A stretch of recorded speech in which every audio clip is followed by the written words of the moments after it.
How you going, guys? Sci-Fi back again. Was meant to make another action figure video, but so to say, it didn't show up in the post. So I have no action figures to show you. They were Gentle Giant. One of them was a very rare one, and one of them was a San Diego one, but the San Diego one has only just been posted, so it's all pretty cool. Anyways, I'm not too upset about that. So I thought, hey, someone said do the DVDs and Blu-rays, and I thought, oh, okay, I'll do that. Can be done. And I was going to start off, of course, with Star Wars, but it's not happening because I've lent one of my Star Wars videos out. So anyways, I thought, oh well, me being the patriotic guy that I am, I'll start off with my Australian ones. And some Australian movies that you guys, most of my subscribers, have not actually seen. And if you can, trust me. When I mean by Australian films, I mean, like Star Wars Episode 2 and 3 were made here in Australia. Matrix was made here in Australia. And a couple of other films, these aren't really Australian films. They're financed by huge companies over in the States. But that's cool. But here I have some films that you might be interested in. So we'll see how we go. See what you think. Let's see. First one. I'm filming this with myself in a Romper Stomper. Anyone ever heard of Romper Stomper? This is an absolute nasty film. Very dark, R-rated. Russell Crowe. Of course you know Russell Crowe being, what's his name? Kyle, Superman, Gladiator, you know all that sort of stuff. But this was the film that really got him into the Hollywood stratosphere. Sharon Stone spotted him and just went, holy dooly. So she sort of put a few good words in to producers, directors, whatever, and said, cast him in things. So he ended up being in Quick of the Dead, Gladiator, all that sort of stuff. And plus also Romper Stomper it's a film about skinheads in the suburb of Footscray in Melbourne. Back in the 80s, I think, there was a big influx of Asian migrants, and these dickheads, these fucking skinheads, tried to prevent anything from happening, but it didn't happen. Nothing happened. I don't know. But yeah. People were saying that it promoted the Nazi party, the Nazis.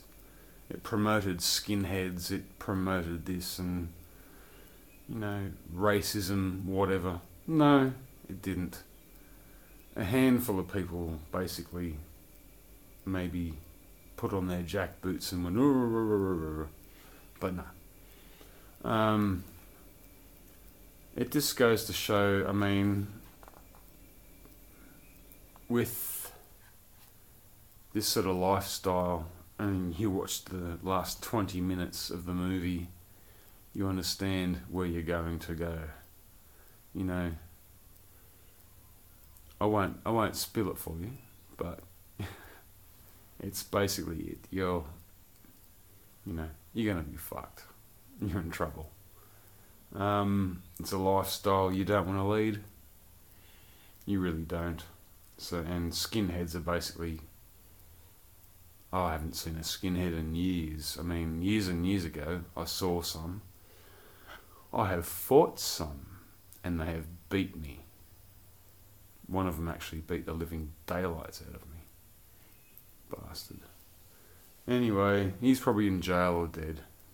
Only got a bit of a deviated septum. Fuck him. Anyways, skinheads. Russell Crowe. That was one of his first breakaway movies. It was fantastic. And he was noticed, of course, we all... Shit, it went dark all of a sudden. Anyways, yeah. Fantastic movie. So anyone, if you can find it, get it, or upload it, download it, whatever the hell you want to do with it. It's very cool. And going from one dark movie to a very comedic movie here in Australia. I don't know if you guys have actually seen it.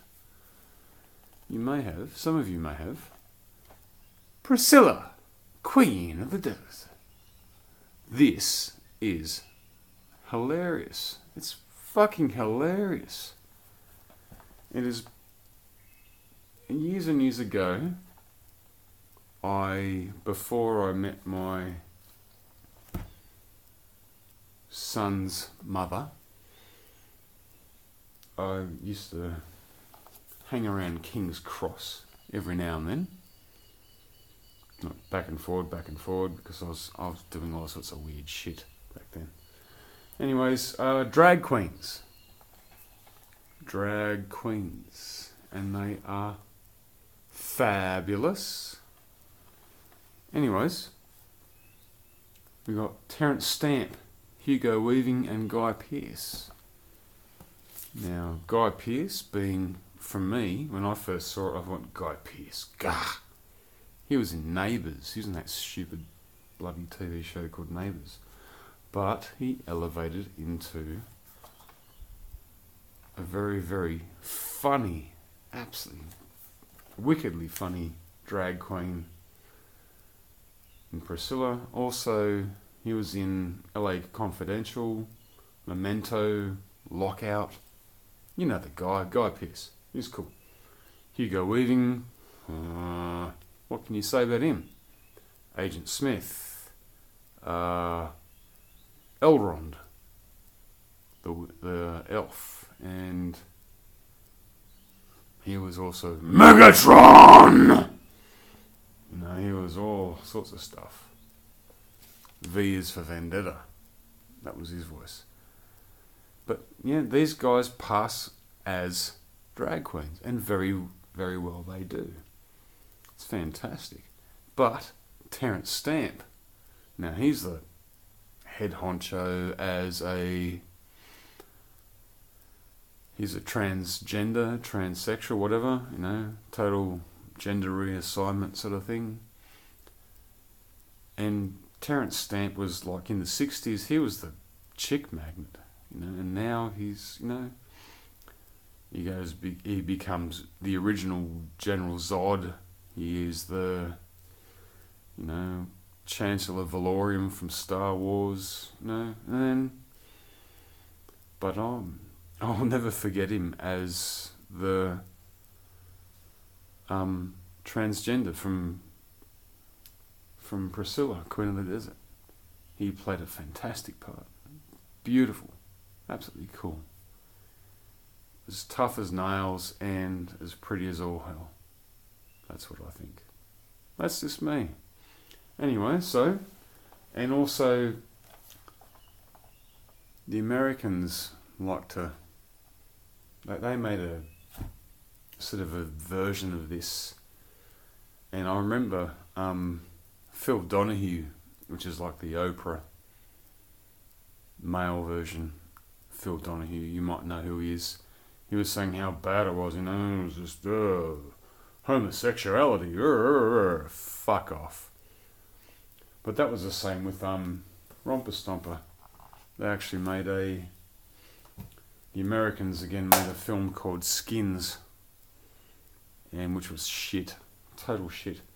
But then again, they redeemed themselves with American History X, which was that was fantastic. That was great. But anyway, so two very opposite type of films. But yeah, it's good.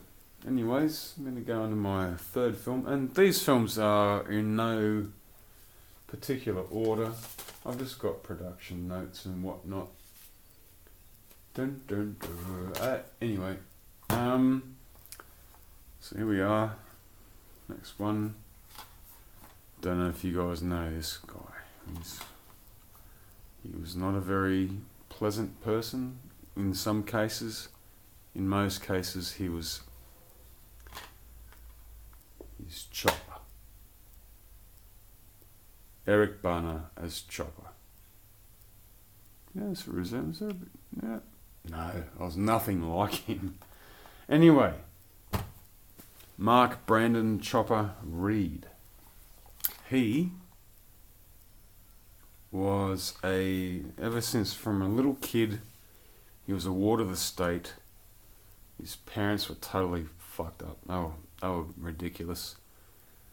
Mother was a Seventh-day Adventist. His dad was just some brutal prick. He ended up growing up to be a street fighter. He ended up just being part of the criminal underworld. But the thing is, he was the boogeyman of the criminal underworld. When criminals put their little kids to sleep, it was like, you go to sleep, or Chopper will come get you. And he was a torturer. He was God knows what. He basically did it all. And played by Eric Bana, who was the Hulk, the original Hulk, well, not the original Hulk, but he was Hulk in the Ang Lee movie. He was in Munich. He was in, what was it called? Black something down? No, I've got production, I've got notes. No. Black Hawk Down. What the fuck am I thinking? Yeah, Black Hawk Down. He was the guy, yeah. That's Chopper. That's actually Eric Bana. But he wouldn't harm a normal person at all. He just went after criminals. It was criminals that were like shitting themselves because he came around, he'd blowtorch them, he'd cut their toes off, he'd do all sorts of very, very nasty stuff. And he was called Chopper, and everyone thinks it's because of one certain event, but no, he was called Chopper from some cartoon or something. But anyways, when he tried to get out of the H Division at Pentridge, this is going back years, I'm talking about in the 70s, he wanted out of jail. He wanted out of a certain part of the jail to go somewhere else. Because he pissed off a lot of people. This dude was stabbed and he wasn't shot, but he was stabbed a lot of times. If you actually go and Google him, and you'll see scars all over his body. And on top of and then from those scars, there's tattoos over the top of that. But he was attacked many, many times when he was in jail. And he had enough because he knew that someone was actually going to top him. They were going to stitch him up complete. And he asked the head wardens, he said, look, I want out. And they said, no, it's not happening, Mark. Not happening at all. So he cut his ears off. He actually got another prisoner to cut both his ears right off. And it was well known, it was put through the media, blam. And then he became well known, not just for being a hard-ass guy, but from being some crazy-ass guy. But he managed to, go through life and do whatever. Still lived a hard life all the way through. And he ended up, I don't know, I think he was he was growing chilies in Tasmania or something like that. He actually got out of jail and fucking got out of the whole criminal life. And then in October 2013, he died of liver cancer. Yeah. His last interview is actually on YouTube from 60 Minutes. I still haven't watched the whole thing yet. I'd like to. Because he's an interesting guy. You think, well, that sort of dude exists. This is Australia. We just got some pretty fucking hard bastards around here, I'll tell you. And he was one of them. He was a complete... one of those dudes. Anyways, that was Chopper. Eric Bana. Oh, we've actually got some... Yeah. The dude, to piss people right off, he wrote books. He's got about 10, 12 of these things. He wrote books and they were all best sellers. You read them, but the thing is, it's also Mr. Chopper used to say, never let the truth get in the way of a good story. Which means a lot of this shit, a lot of the stuff that he says could be lies, but then I've tried to read into it and look into it, and certain people are not that person and they're this person, and they're not. Fuck. Chopper. Also, I went to, in 99, I believe it was, I went to the opening. I've got the production notes of Chopper. Walked in there, managed to just walk in there, and they said, yeah, cool. It's not what you know, it's who you know around here. And I was absolutely fascinated, but no, I did not get to see Eric Bana or any of the other actors. No, they didn't show up for the show in my town. Still, it was a great movie. I got to some free booze and, do whatever. It was cool. Anyways, so that's Chopper. Long talk about Chopper. Another set of movies, Australian top 5, in no disconcertible order. What do you think so far? Please, upload them, download these videos, buy them if you can. Now this one really, really pissed off the Australian Tourism Board. Wolf Creek. Is that coming out backwards? Wolf Creek. This is about in this country here, it's big. It's very, very big. The landscape around the edges, around the coast, is littered with lots of little towns where you can get safety, you can get fuel, you can get whatever. But once you get into the middle, into the outback, you're in trouble. Well, you can be. People sit there and go, oh, we'll just, throw a couple of bottles of water in our bag and we'll do this and we'll do that and we'll go out back. No. Please. Take plenty of water. Tell people where you're going. Even if it's just a shop assistant in a tiny little town or in a service station, whatever. Let them know where you are. Because once you get out there, man, it's not just big sky country. It's the never land. You you're out there. And this is what some unfortunate people have done. They've gone out there, and there's a guy by the name, and this is what with Wolf Creek. There's a bunch of tourists that have gone to see a Astroblem, a meteorite impact, which is way out in Western Australia. I mean, Western Australia is this desolate. It's the biggest state in our country, and there's fuck all there. There's nothing. It's mining country. There's Aboriginals, I guess, that live out there. I don't know, it's just, there's nothing. And I mean, Western Australia itself could probably take up France, Germany, Austria, and the Netherlands in one foul swoop. Oh, and take Spain as well, It's big. You can't just tramp through it with a bottle of water. It's big, big country. And these young guys, they go out there, they go to Wolf Creek, which is a huge meteorite site, and they meet up with Mick Taylor. Ah, good old Mick Taylor.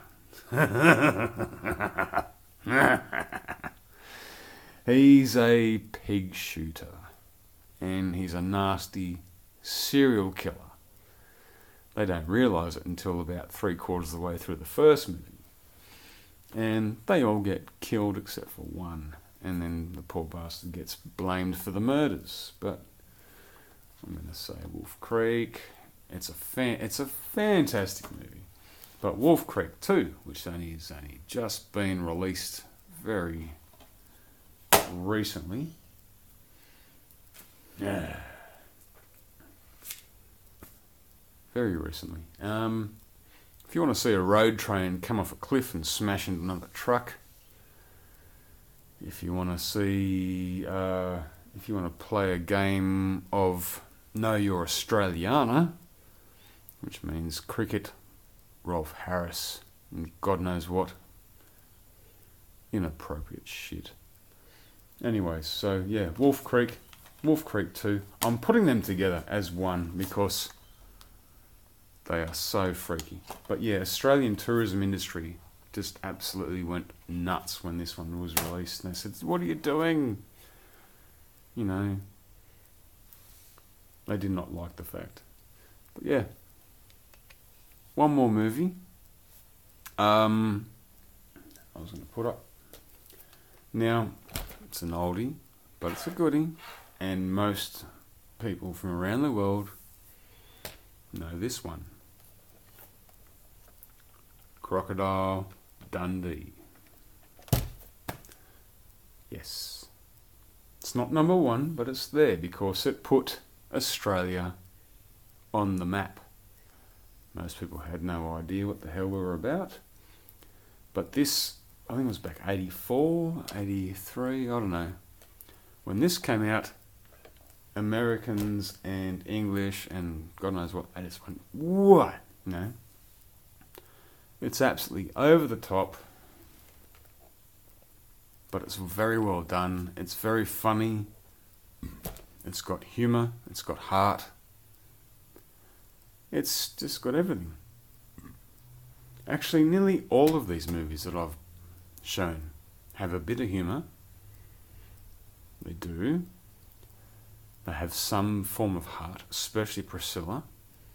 But this one... So yeah.